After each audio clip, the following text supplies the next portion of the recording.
Здравей, Раф. Да забравим случилото се. Нека си остане между нас. Става ли? Джак! Не отново. Иска май да се качим. Не, само аз. Как разбра? Ами така каза. Какво? Твоята е ето там. Не мисля, че идеята е... Здрасти! Раф? Почакай! Спрете!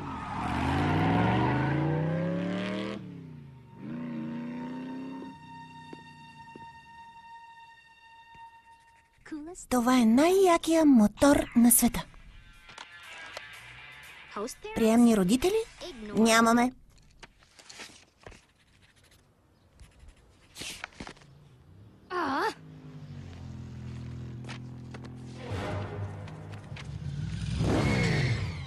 Спокойно, искам само да поговорим.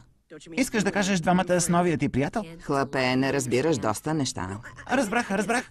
Правилото на бойния клуб на роботите е да не говорите за бойния клуб на роботите. А ти разбери, че не искам откачени говорещи превозни средства да ме преследват и да опитват да ме убият. Ясно? Виж, Джак, нали?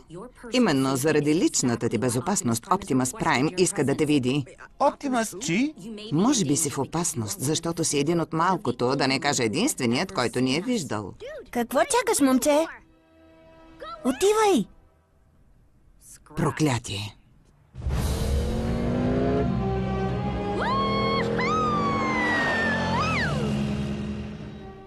Защо взехме и нея? Такива са правилата.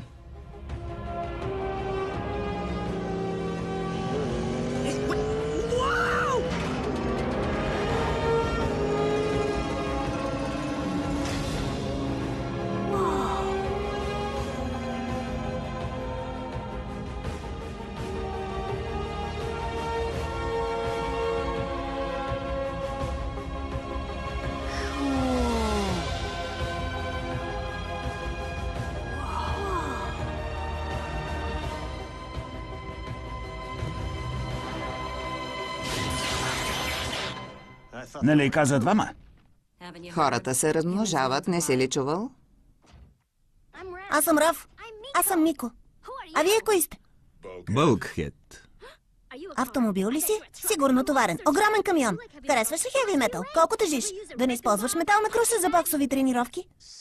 Щом твърдите, че сте роботи, кой ви е създал? Я стига.